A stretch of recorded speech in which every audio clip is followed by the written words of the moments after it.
Welcome to another episode of Chattin with Staxx. I'm your host, Bill Staxx, and today I got Alan Oliver. So the only Flanagan got a gun because he was the one who was to be close from the bad guys. Fuck you, bad So guys. he killed himself, right? But I mean, it's, from what the ties told me, that it's an accident. Yes, it's an accident that he got shot. But why hiding the truth? It's because the RCMP didn't have the proper authorization to be in Thailand. First of all, which had to come from the minister. The minister of what we call your Solicitor General, which is a little bit like the DOJ in the United States, who will give authorization to do that, because you cannot take a Canadian to another country and have him executed over there. It's again the charter of right. And even few Americans who were in jail here, incarcerated here in Canada a few years ago, Burns, Suresh, and other guys like that, were wanted in the United States and facing the death penalty. And the minister forced the American government to give them to promise that these guys wouldn't be executed if they were extradited to the United States. Yeah. So how come then that the RCMP could take me over there using taxpayers' money? And Canada is against the death penalty, by the way. Just make sure people in the U.S. know that we're against the death penalty, and have been for over 50. The last person who was hanged over here was in 1968.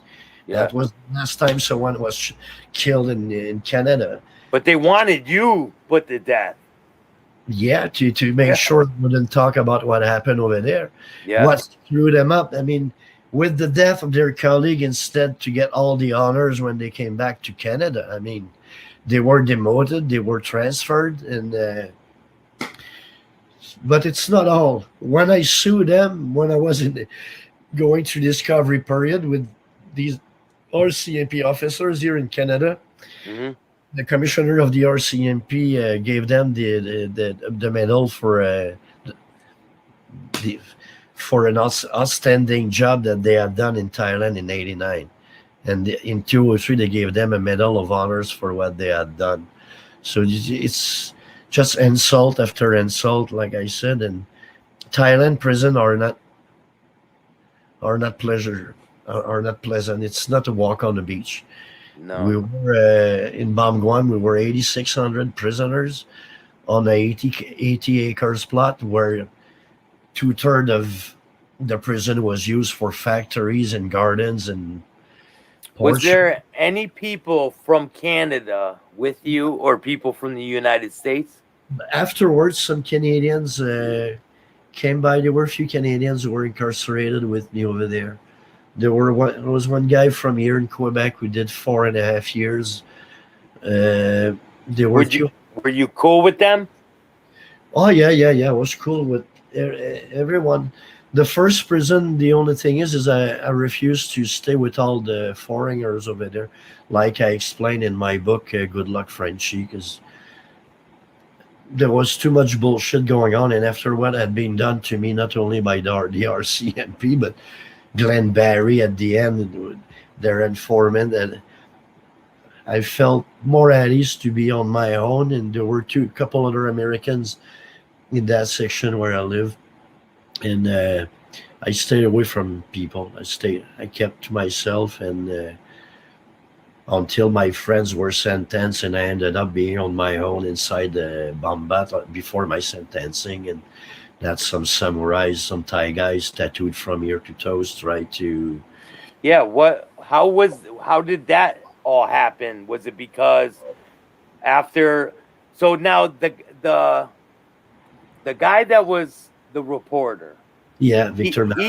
He believed in you. Yeah. He believed in your innocence. Yeah. So at first he did not. And he came back to Canada and started to question the RCMP, and he ended up facing a wall of no comment. Then he realized that something was wrong, and that's because of his news article. After he came to Thailand to interview me, that the RCMP Public Complaint Commission initiated an inquiry about the RCMP's conduct in that case. Yeah. Malaric contributed to my return, because just before my return, we managed to get our hands on McEwen's report. That report was hidden at the commission because it was too critical. Yeah. Malarek was writing a book at the time, and he included a whole chapter about this story, and it kind of forced the Canadian government to take me back home on the treaty, the exchange treaty, like the Americans have with Thailand after so many years. But you can come back home and do your time in a local prison, which I Yeah. did, and that's basically because of him and his resilience at wanting the truth out that I finally made it back home. Because And were they threatening him too? Was he getting yeah, threats? And yeah, after we did a big documentary after the decision from the trial judge rendered his decision the January 2008, and when Matter X saw that, he decided to do a documentary with the W5 in Toronto, which is like 60 minutes in the United States. And Mhm. after the documentary went out, Malarek was on an assignment, I think in Vancouver or something. And while he was away, just like you signed a movie, the Mhm. someone went to his place and broke all the windows with a baseball bat. We cannot Wow. prove the RCMP, but it's a little bit too much coincidence at some point. Yeah.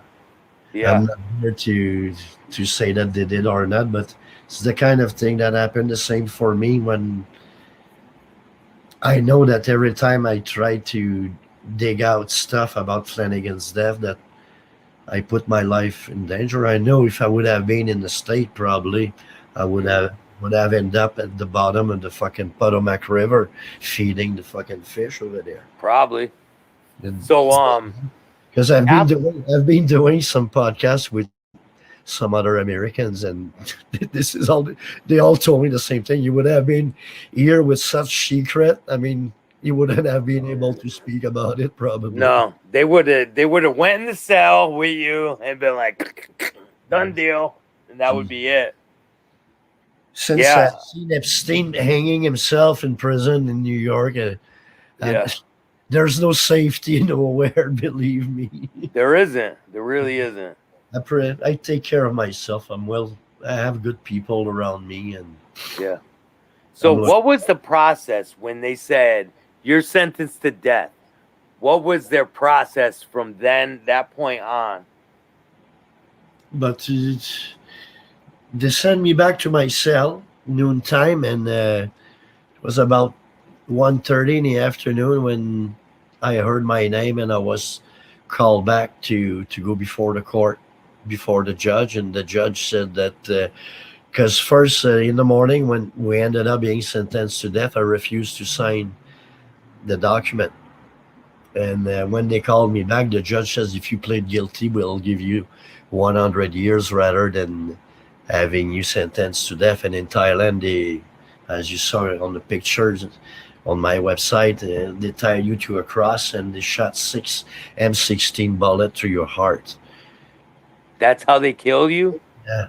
And they put a little Wow. flag straight in line with your heart, and the guy who's shooting at you, he, he's telling you before shooting you that he's not aiming at you, but he's aiming at the flag, because the Thais are not allowed to kill on their.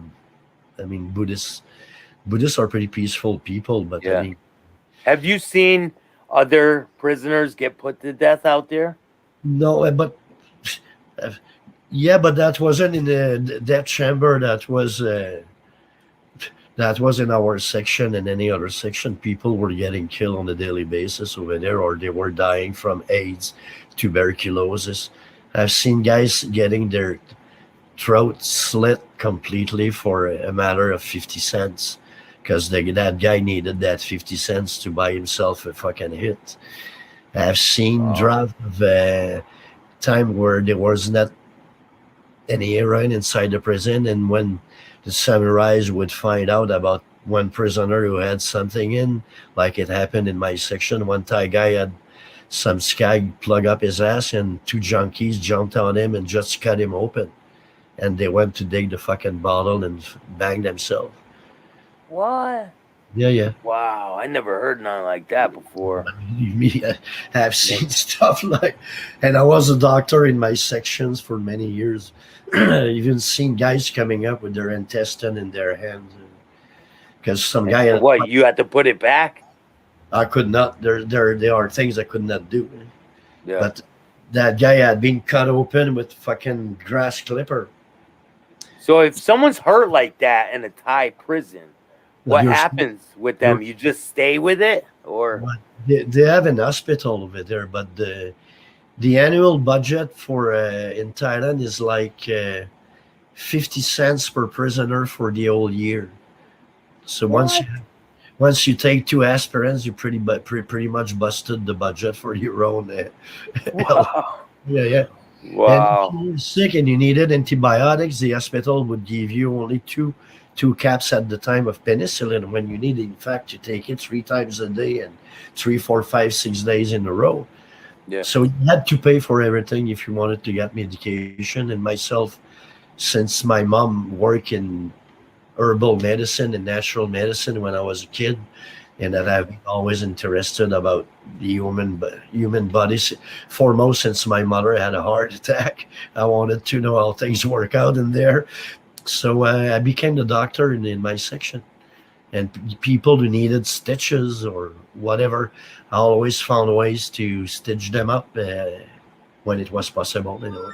Yeah, Or get sewing thread or something. yeah, and get guards to buy big bottles of because when I ended up in the hole in Thailand is because we created the first prisoner committee over there in Bamguan prison. We were the first, and the direction they didn't like it at all, and we even ended up doing a hunger strike.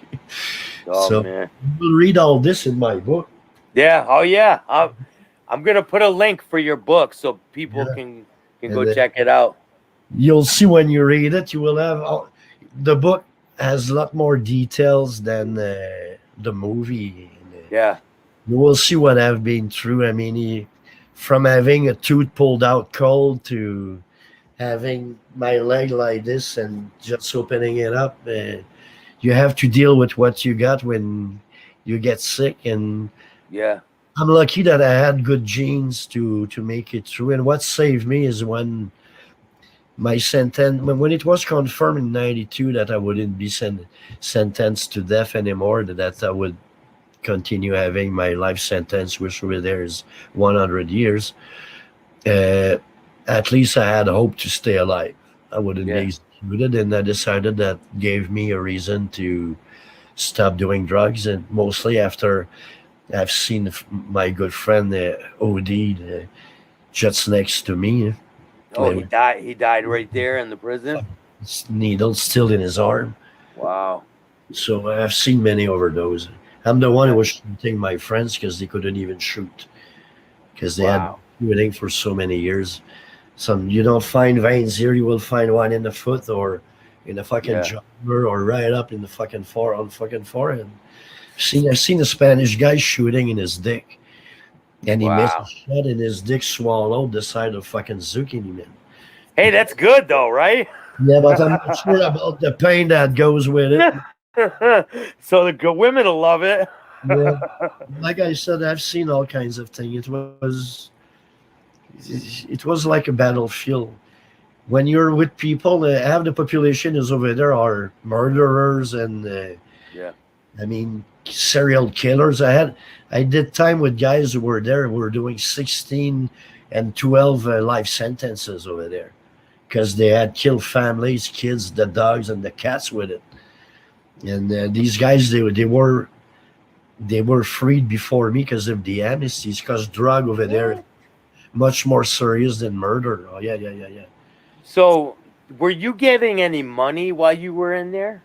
The embassy, I forced the Canadian embassy to give me $100 a month to pay for my food, and basically that's it. And with the prisoner committee, we had many activities. Like you'll see in the book, I organize boxing events, and I don't want to sell all the punches, but Yeah. I'm Yeah. sure, So, I'm sure once you will have read that book, you will write me back and you will say, Alan. you All will right. have something to tell me, I We'll guarantee have you. another interview to do. Oh yeah, I'm sure. I mean, I'll be delighted to do it Yeah, for you. You yeah, said definitely. So, the what only kind of stuff would you buy when you had that $100 a month? What kind of stuff could you buy while you were in the prison? buy a bar of soap, and there was only one kind. And shampoo, there was only one kind. That was baby shampoo, Johnson and Johnson. Beside that, I mean, we could buy coffee, rice, bags of white rice, I mean, you could just eat white rice all day long. mixed with vegetable. Actually, yes. Yeah. I mean, tofu is pretty good.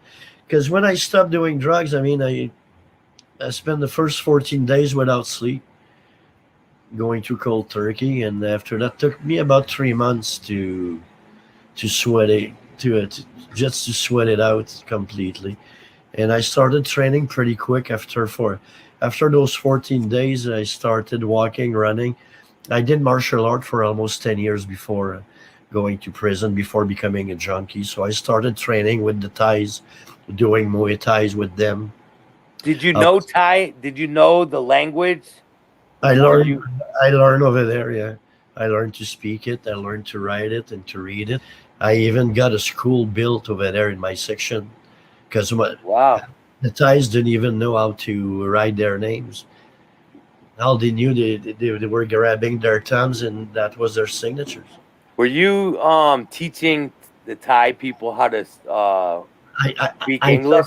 I taught an English class over there as well, and I was Wow. and I was going to school to learn Thai as well in that same little school. And what we did is that we get hooked with Chulalongkorn University. And one of my friend, myself, I don't have any money, but some people around me had plenty of it. Yeah. I convinced him to buy a satellite A satellite. to get, well, to get the signal and get the TV program, educational program from the university, trans directed into prison on the screen to Wow. have students studying.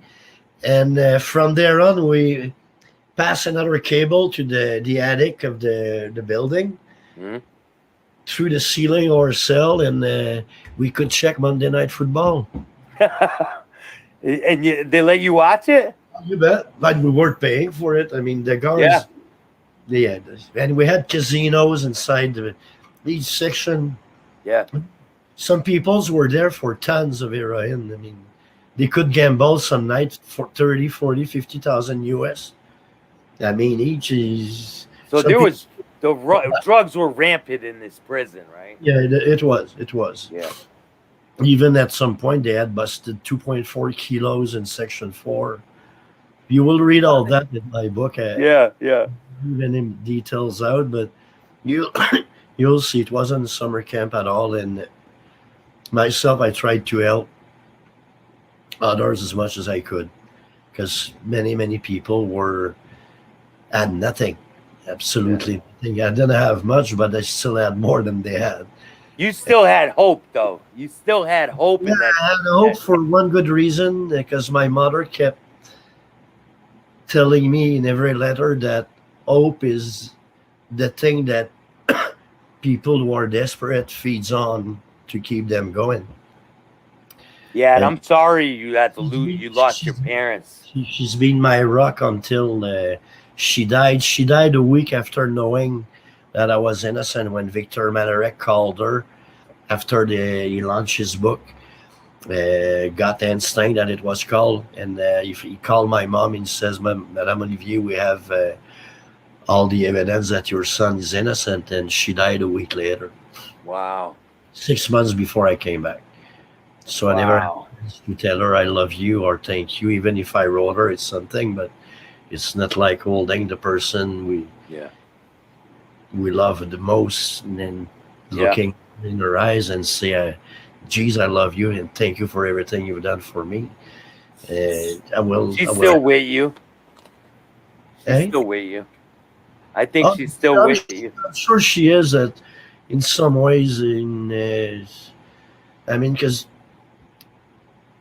You will read in my book when she passed away, and I even won an award this last New Year that was given to me by some criminologists and doctors in Texas in the series of podcasts I did with Dr. Lee Miller Mhm. for the best chapter, and psychiatrists and psychologists.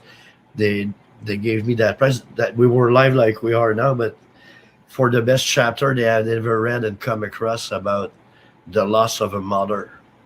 And Yeah. I'm pretty proud of what I wrote. And believe me, I've been fucking bawling and whipping the time I wrote that chapter. But I was on my Yeah. own, fucking tearing down. Come on, Yeah. empty yourself. That's some And deep stuff, man. I mean, you've been through some stuff that other people, I think, can't even imagine. Like, yeah, but like I told you yesterday on the phone, I mean, each one lives through his own misery, and I don't want to compare my misery to the misery of someone else because I cannot expect people to go across things that like I did, and being still there, standing and well minded and everything. yeah, Most of my friends are all dead, and those who are not are basically basket case. yeah. Many never made it back in their head from that whole experience. Myself, Whatever, what's whatever happened. what saved me, Bill? It's Yeah, writing. yeah, writing. Put everything down paper. I never talked to a doctor about it or anything. I Yeah, put it down on paper. It's what I've done, and I wrote "Good luck, Frenchie," and I'm fucking dead proud about it because that's a really good. It's good, man. The you movie was insane. I can't wait to read the book. I'm gonna you'll get started on it tonight. when I get to the police station through my interrogatories, you will see how it's done over there. Oh man. Sell all the punches, but you will love it. And Yeah, people who are listening to your podcast and your friends will go get that book because it's a book that, even if it's my story, it concerns everyone. It's our right to life in the end that is yeah, important. And the way government are hiding the truth sometimes in order to save the face and their image and their integrity. yeah, And when it comes down to politics mixed up with a case like mine, it makes things lot worse than any other situation in other cases. Because when politics gets in and the government has to defend themselves, I mean, they have so much power. I mean, I have nothing beside my computer and my piano here and my plan. I have fuck but you all. do though. You do. You have yourself. You got, and you're still alive. Like you could have been dead back there in Thailand. You could Yeah, have been dead in that cell. well, I've been close to die a few times in Thailand. Before I came back, I got bitten by I don't know what, and I ended up getting some tropical fever. I lost. Was it like a spider or something, or a mosquito? I will never know. I will never know. But what I know is that I lost between 10 and 15 pounds within 5 days. I Wow. was sleeping with bags of ice to get my temperature down. I wasn't Like feet where do they go to the bathroom when they use the bathroom there? in the cell. They have a hole in the middle of the cell, and it's open. You piss and you shit in front of everyone. Right there. No toilet paper, nothing. No, it's a bowl of water. Wow. You splash your ass like Muslim have been doing. I mean, across the world with So it stinks in there, don't it?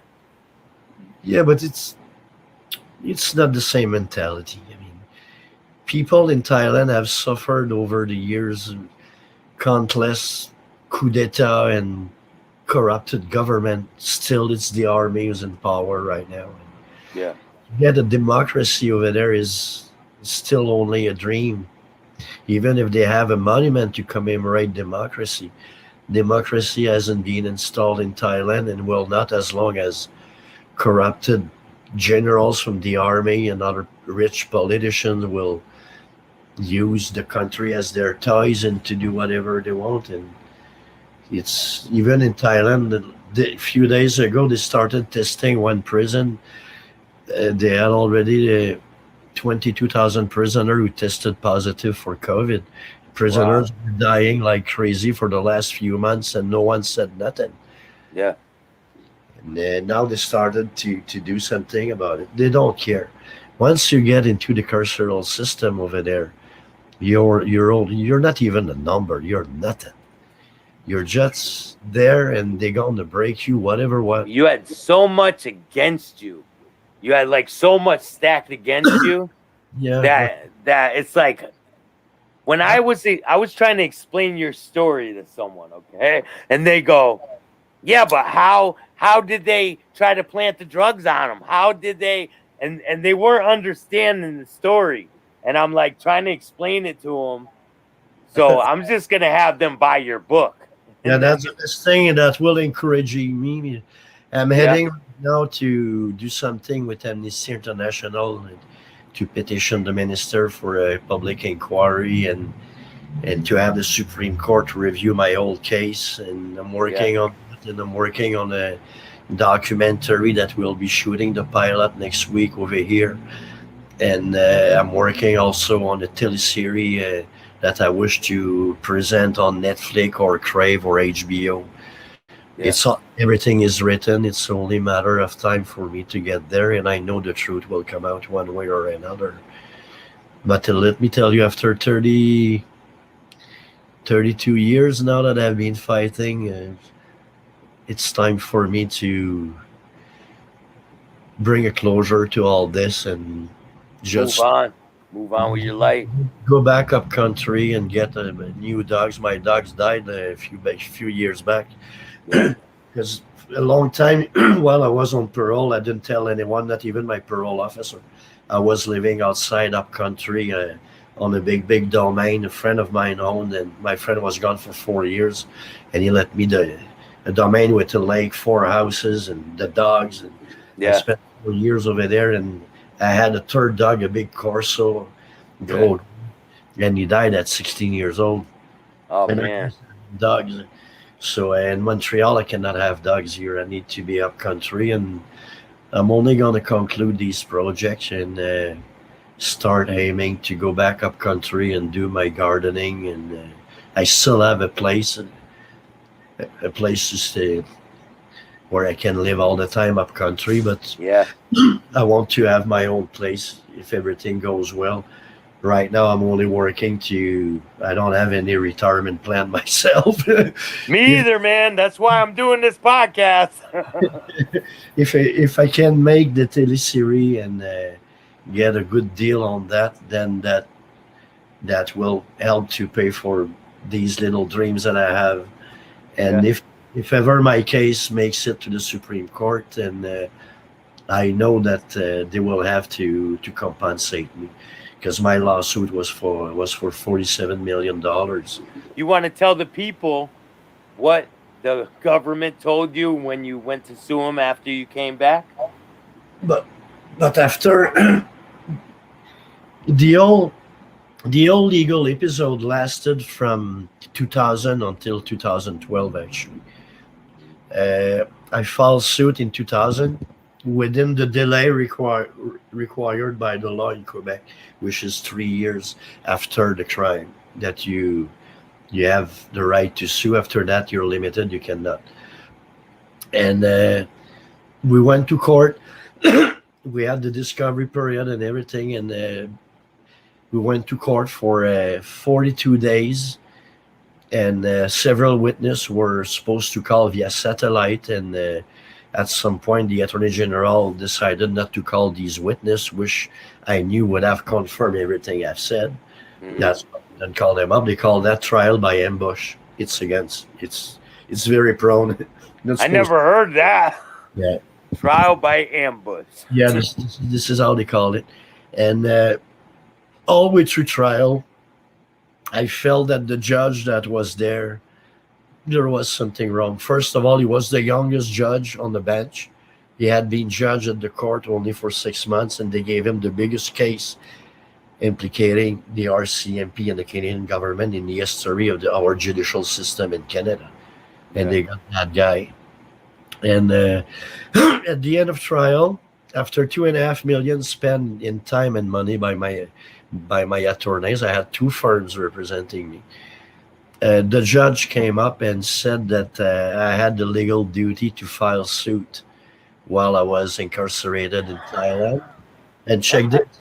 He said that once my chains were taken off in '92, and that because I had stopped doing heroin, I had taken my life into my own hand, that from then on I could sue the RCMP from Thailand. Beside the fact that my chains were taken off, the physical barriers Yeah, were you not could. taken off. The walls were there, the distance were there.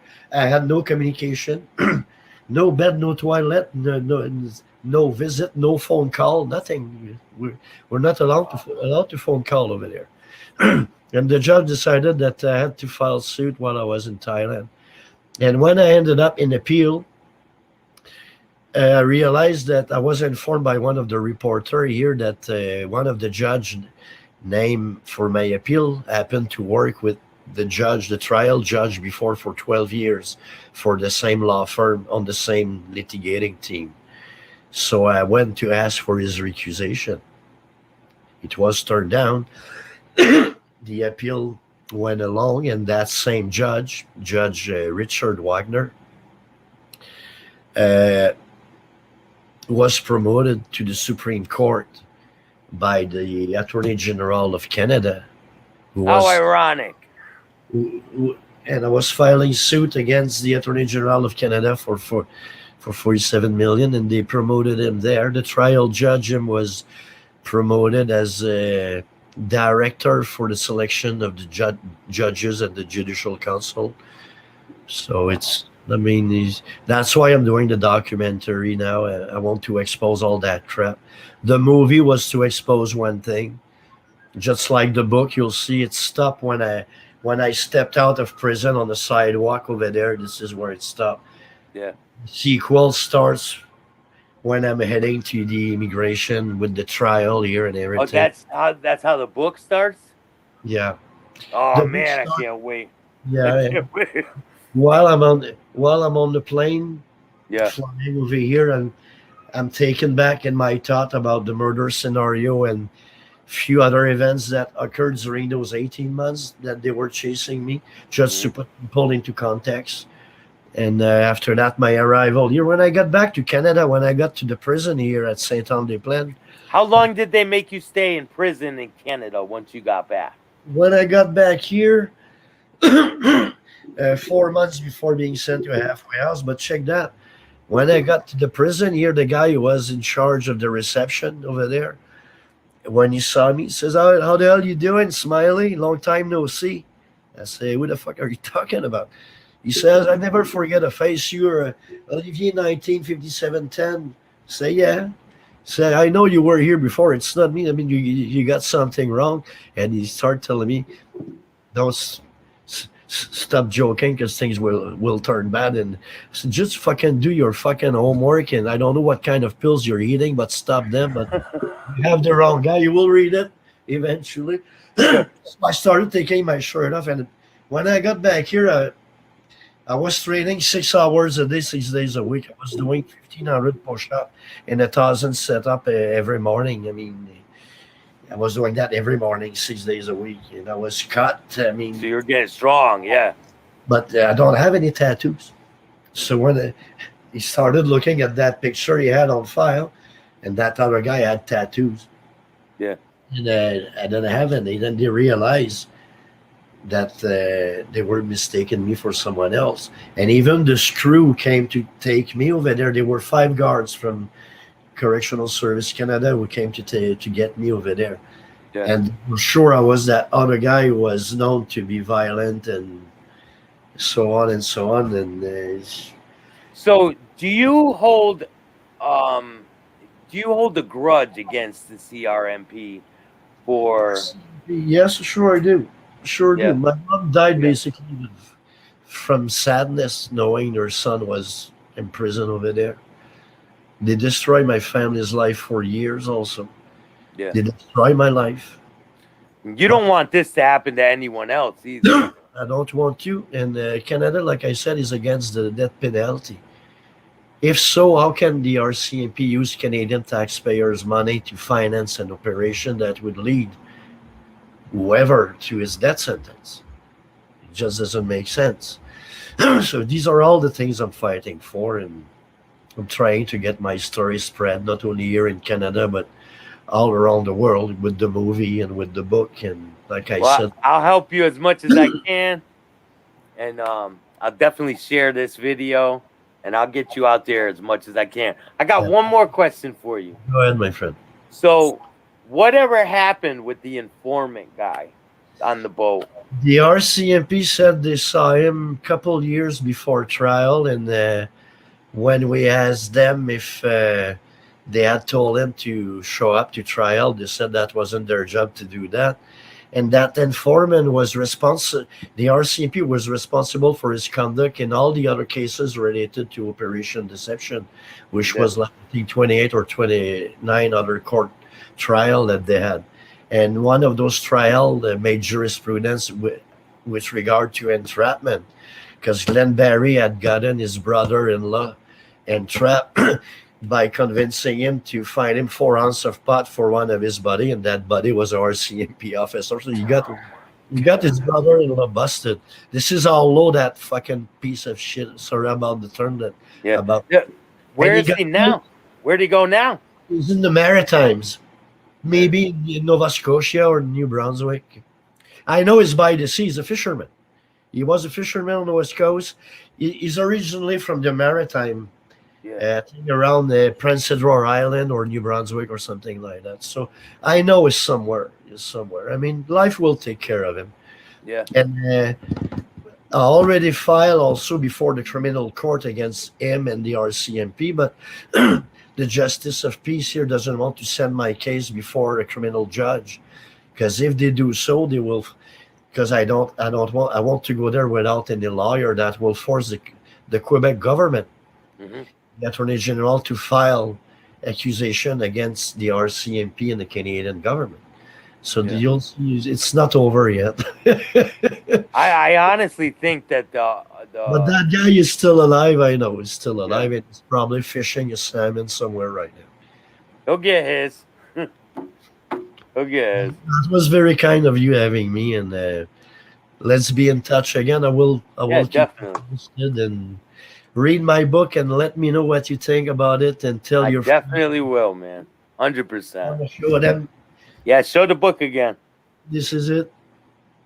Good luck, Frenchie. Good luck, Frenchie. Yeah, let me write that down so I can make sure. This is me on the cover, Bill. Yeah.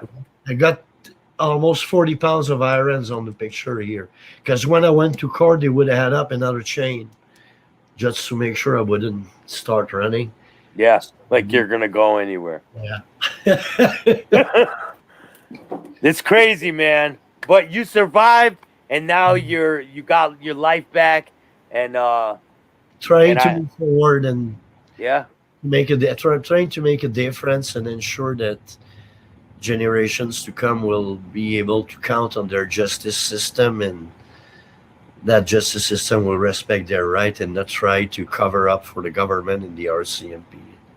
It's the same thing in the US in many cases. So I mean, each one his own battle, and I keep on fighting for the truth and for justice, and I'm glad to have people like you inviting me just to share my story with you guys. Of course, man.